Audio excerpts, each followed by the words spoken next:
Hey guys, so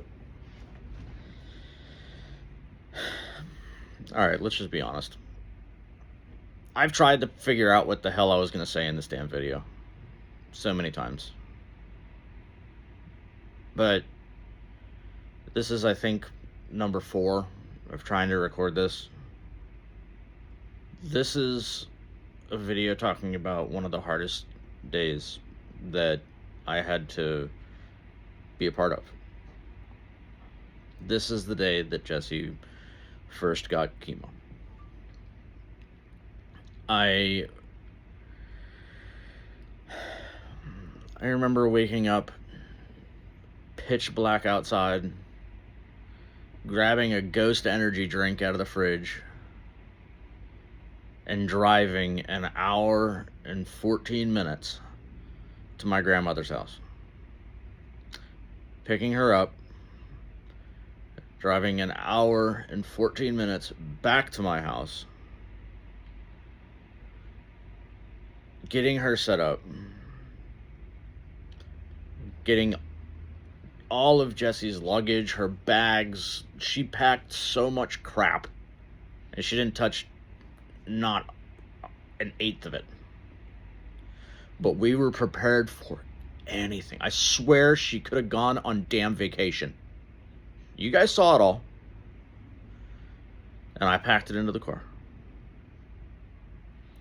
And you guys didn't know this, but I was there. I was not missing that first chemo.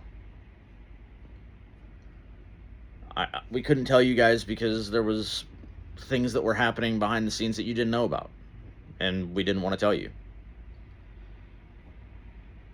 When I was there, I didn't stop watching. I asked what was going on. I wasn't looking at my phone. I wasn't reading a book. I wasn't coloring. I wasn't doing anything other than watching my wife, my best friend, my childhood friend, go through the hardest thing she had ever been through in her life.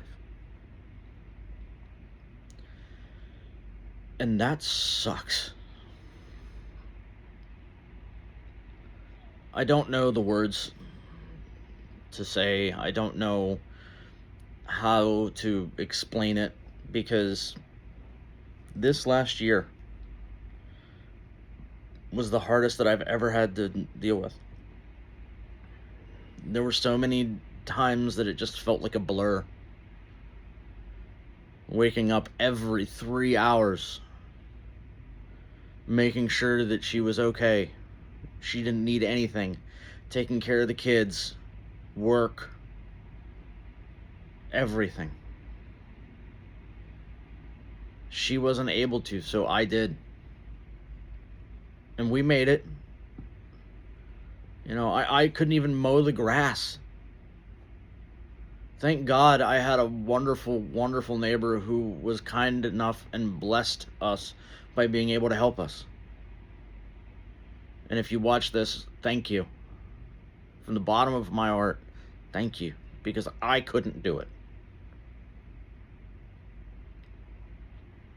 You know, we had so many prayers and kind gestures and love come in from everywhere. And I didn't know how to react to it. So I just said thank you. Because in my mind, I wasn't focused on me and how I felt, because it wasn't my battle.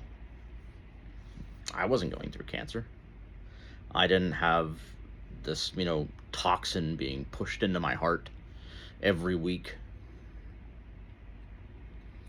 But what I figured out over this last year is that it was my battle, just in a different way.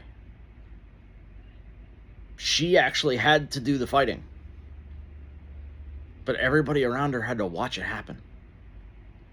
And that's its own level of problem. Anybody that goes through cancer is traumatized. I don't care what they tell you. It's traumatic. It's horrible. Just like watching somebody go through it. Like, I'll never forget the conversations that we had with the kids beforehand. If something bad happens, I just want you to know that mommy loves you. I remember the hugs goodbye at night because she wouldn't see them in the morning. We'd be gone before they'd wake up. I remember calling them at lunchtime and making sure that everything was okay if they needed anything. Yes, my grandmother was here, but the lady is 80 years old, and if I could take stress off of her by just making a phone call, that was what I was going to do. And I'm not going to lie, I still don't know what the heck I'm going to say. Here. This is the hardest video I've ever had to make. This is the hardest thing I've ever had to do. Look back on the most traumatic moment of my life and try and remember what happened and reflect on it. You want me to be blunt? I'll be blunt. It sucked. It was horrible. I never want to go through it again. I never want anyone to go through it again.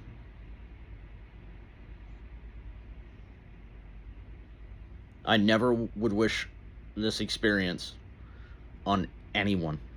I don't care how evil, malicious, rude, bitter, hateful, spiteful, whatever. I don't care. Nobody deserves to watch a loved one or experience this. Like, just talking about it gives me a knot in my stomach.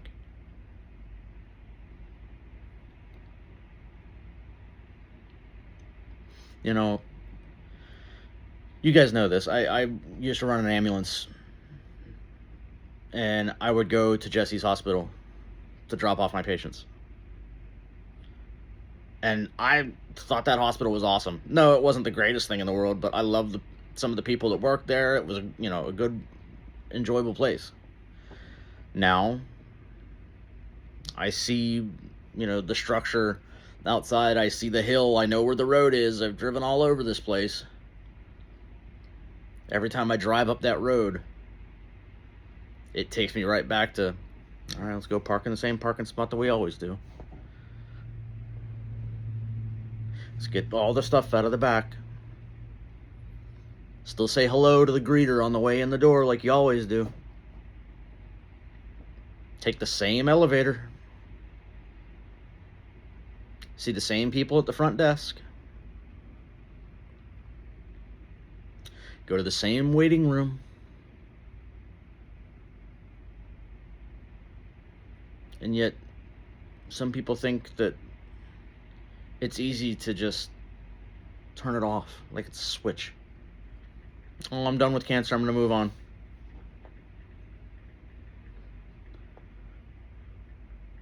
I don't know if I'm ever going to be done.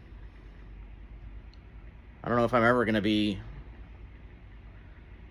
okay with what happened. I'll find a way to accept and move on. Be grateful for what I have, not what I lost.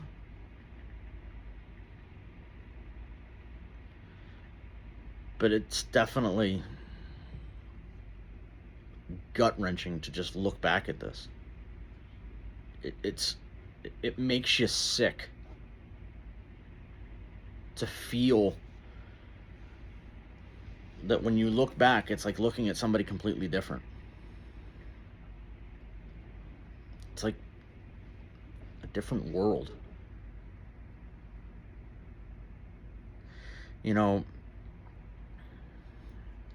A year later, a lot of the people at the hospital, they're gone. They've left, they moved on. People come and go from your life. But the trauma is always going to be there. That's the thing that they don't tell you about trauma.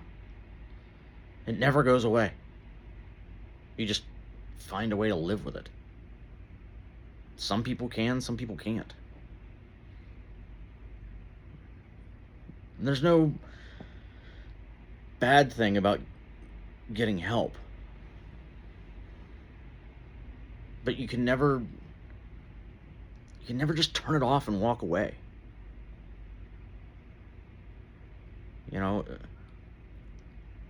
something else that I learned, because I went to every single one of Jessie's appointments. I went to every single one of her treatments. I knew these nurses. I knew these doctors. I talked to them all. More than she did. And everybody makes it out like, once you beat this, you can move on with your life. But what nobody, and I mean nobody, ever tells you, not psychiatrists, not psychologists, not oncologists, insert ologist of anything, and they don't tell you this. Once you have cancer, or you watch someone go through cancer, it stays with you forever. You go to a doctor. Oh, I see here that you had cancer. Well, your immunities are going to be a little bit different. Your body's going to be a little bit different because of, what you had to go through and the treatments that you had to endure. Every time you go to a mental health professional. Oh, yeah, I had to watch my wife go through cancer. Oh, yeah. That's really horrible. How do you feel about that? Well, I feel horrible. It sucked. You don't get over it. You don't move on. You just accept it. It's life. You appreciate the things that you have. And before that, I didn't. Not as much as I do now. I appreciate every little thing that I can get now.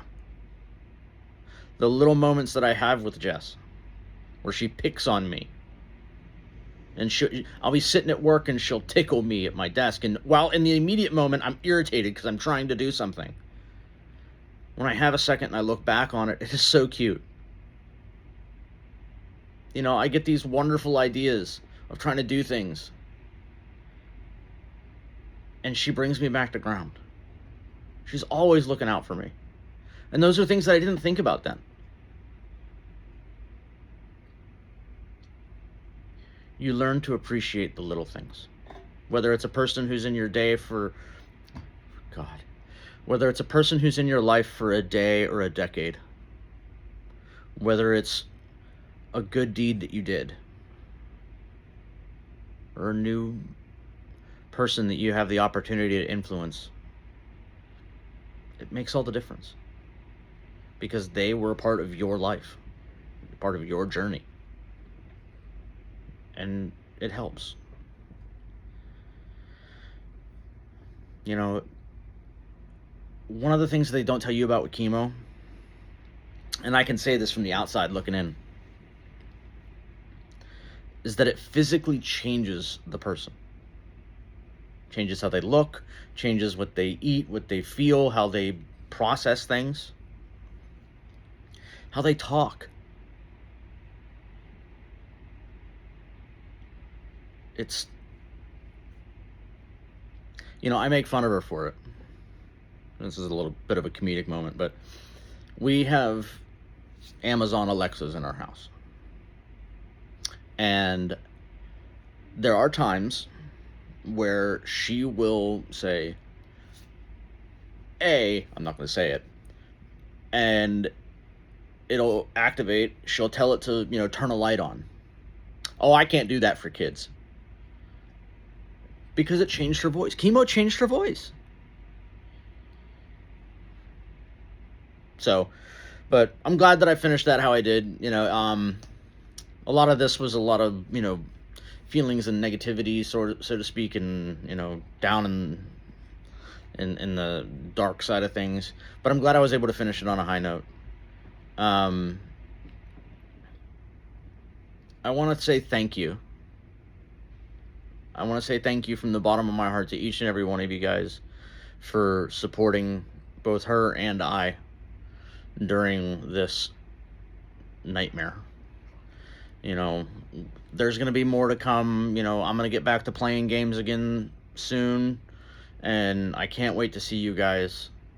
I need the positivity. Jessie's going to be coming back soon. We'll be doing more things together. So thank you again from the bottom of my heart. I truly do love you guys, and I'll see you guys in the next video. Bye, guys.